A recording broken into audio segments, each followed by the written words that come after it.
정의의 여신상은 법의 상징물입니다. 한 손에는 저울을, 또 다른 한 손에는 법전을 들고 있으며 공정한 법 집행을 암시합니다. 하지만 상대적으로 약자인 이들은 법 앞에 평등을 냉소합니다. 그러나 호소도, 읍소도 통하지 않는 상태에서 이들이 마지막으로 찾는 것도 결국은 법입니다. 2011 전문 변호사를 만나다. 안녕하세요. 리포터 허슬기입니다. 수많은 법정 다툼, 특별한 누군가의 이야기가 아닙니다.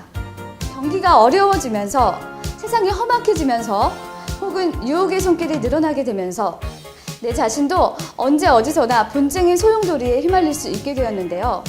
오늘 만나보실 분은 검사와 판사를 모두 역임하신 변호사를 만나볼까 합니다. 진정한 국민의 편이 되기 위해 도약하고 계시는 최종상 법률사무소의 최종상 변호사님 만나보겠습니다.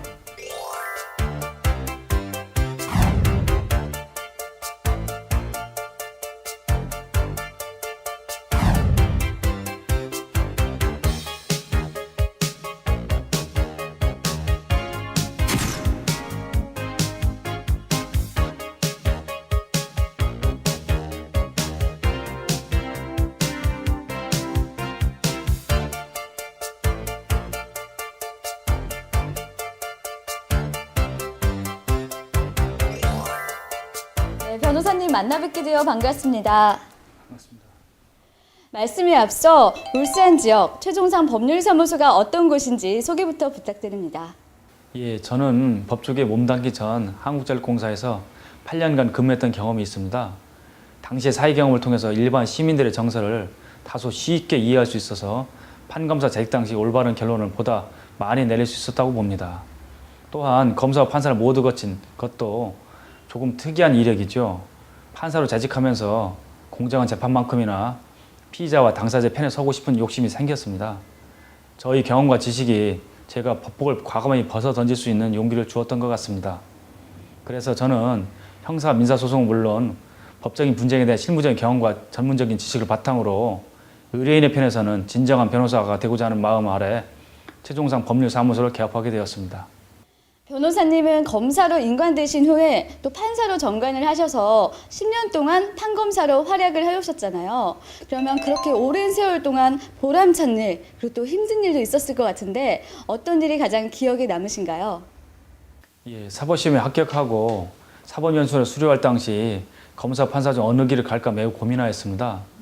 고민 끝에 역동적이고 남성다운 직업인 검사를 선택했고 법질서 수월한 명자와 열심히 검사 생활을 하였습니다. 그러던 중 형사사건만 다루는 검사 생활보다는 민사, 형사, 행정, 가사 등 다양한 사건을 재판하는 판사에 대한 동경이 생겼고 그래서 판사로 전관하였습니다. 판사로 재직하면서 사건이 많아서 업무 시간에 일을 끝내지 못하고 야근을 많이 했습니다. 주말에도 집에서 기록을 검토하고 판결문을 작성하는 것은 일상이었지만 뿌듯했습니다. 당시에 딱한 사정에 처한 피의자, 당사자들에게 어쩔 수 없는 법 집행을 할 수밖에 없을 때는 마음이 아프기도 했습니다. 네, 오늘은 형사소송에 관하여 도움 말씀 주실 텐데요. 검찰에 계실 동안 특수수사계에서 근무하셨다고 들었습니다. 그런데 이 많은 사건 중에서 가장 기억에 남는 사건이 있다면 어떤 게 있을까요? 당시 집권여당 실력자의 동생들이 형의 파워를 이용해서 대기업 소유 토지를 값싸게 매수한 다음에 비싼 가격에 미등기 전매를 하여 거액의 부당이득을 챙긴 사건이 발생했었습니다. 사건을 엄정하게 수사하여 결국 그 동생들을 모두 무겁게 처벌한 것이 기억이 납니다. 네, 저희 일반인들도 형사사건에 대한 변호사 상담이 필요할 때가 많을 것 같습니다. 대체적으로 어떠한 상황을 예로 들 수 있을까요? 형사사건이라는 것은 형법의 적용을 받게 되는 사건을 말합니다.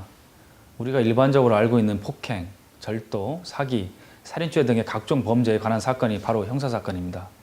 실제로 본인이 어떤 범죄를 저질렀거나 누군가의 고소고발에 의하여 수사기관의 조사를 받게 되었을 때, 갑자기 체포가 되거나 구속영장 실질심사를 받게 되었을 때, 그리고 수사 이후에 사건이 법원의 재판에 회부될 예정이거나 진행 중에도 법률 전문가로부터 조언을 받아야 합니다.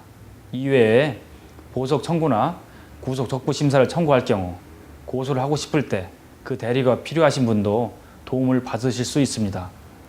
고소를 할 때 역시 적정한 절차와 증거를 확보하여 체계적으로 진행해야 합니다. 형사소송 분야에는 어떤 특징이 있을까요? 실제로 피해자가 아닌 피의자가 억울하게 누명을 쓰는 경우도 많을 것 같습니다. 그들은 그들의 상황을 정확히 판단하고 증거를 함께 도출할 수 있는 전문가의 도움이 절실한 것 같은데요. 물론입니다. 형사소송은 사건의 전반적인 과정을 이해할 수 있는 전문적인 눈을 필요로 합니다. 제가 이 분야에 중점을 두는 것도 검찰과 법원에서 쌓은 다양한 경험이 축적되어 있기 때문입니다. 실제로 많은 피의자가 권익보호는 물론 억울하게 자포자기라는 경우가 많습니다. 최근에는 경찰 수사 단계부터 변호인의 동행 및 입회가 가능해졌습니다. 예전에는 안 좋은 시각이 있었지만 그들에게는 든든한 변호사의 역할이 꼭 필요합니다. 피의자들은 감정이 앞서고 겁이 나서 충분한 증거나 알리바이를 수집하지 못하는 경우가 많습니다. 저는 수사 절차에서 피의자에게 이익이 되는 진술을 할 수 있도록 도와주고 증거 보전 등의 절차를 밟아서 재판 절차에서 피고인에게 유리한 증거가 제출될 수 있도록 도움을 드리고자 합니다. 재판 과정을 보면 실제로 유죄 판결이 무죄 판결로 뒤집히는 경우도 많은 것 같은데요. 그렇다면 변호사님의 노하우가 있다면 어떤 것이 있을까요? 중요한 것은 피의자의 상황을 내 상황으로 받아들이는 마음가짐인 것 같습니다. 피의자가 절박한 상황에서 털어놓는 한마디 한마디에 인내심을 가지고 끝까지 들어주는 것이 제일 중요합니다. 피의자의 진술과 현장 상황을 대조하여 법원 측에 정확하게 대입시키다 보면 재판부의 판결을 뒤집을 수 있는 증거들이 도출되기도 합니다. 변호사님께서는 형사소송 외에도 민사소송이나 각종 법률 분쟁에서도 많은 이들에게 도움을 주실 것 같습니다. 일반인들이 예기치 못한 분쟁에 휩싸였을 때 어떠한 대처를 해야 되는지 조언 부탁드립니다. 실제 판검사 생활을 하며 수많은 사건을 접했습니다. 피의자나 피해자, 그들의 가족들이 얼마나 힘들어하고 고통스러워하는지를 누구보다 잘 알고 있습니다. 법조항은 생각보다 까다롭고 훨씬 복잡합니다. 그렇기 때문에 예상치 못한 분쟁이 발생하게 되면 주변의 말에 귀를 기울이거나 본인만의 판단만으로 일을 처리하는 것은 다소 위험합니다. 법과 원칙에 의해 해결할 일이 생긴다면 침착하게 변호사와 상의해야 합니다. 그래야만 불합리한 처벌이나 상황에서 벗어날 수 있습니다. 네, 최종상 법률사무소를 개업하시면서 변호사님의 마음가짐도 남다르실 것 같은데요. 앞으로의 계획에 대해서 한 말씀 부탁드립니다. 저는 법적으로 보호받아야 하는 평범한 사람들을 위해서 실력을 갖추는 것이 제일 중요하다는 것을 깨닫고 변호사 사무실을 개업하게 되었습니다.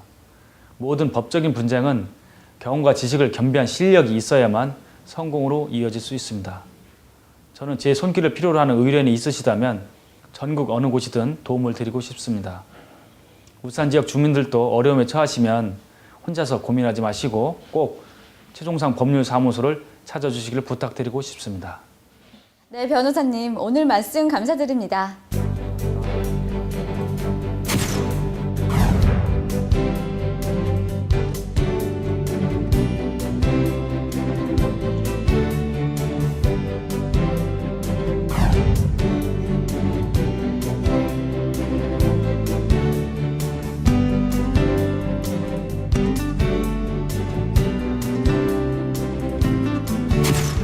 오늘 만나본 최종상 변호사님, 다양한 경험을 바탕으로 의뢰인에게 최상의 법률 서비스를 제공하시는 모습이 정말 인상 깊었습니다. 울산 시민 모든 여러분들, 앞으로 크고 작은 법률 분쟁이 일어났을 때는 최종상 변호사님께 도움을 청해보시는 건 어떨까요? 최종상 변호사님께서 확실한 해결의 실마리를 제공할 거라 믿습니다. 2011 전문 변호사를 만나다, 지금까지 리포터 허슬기였습니다.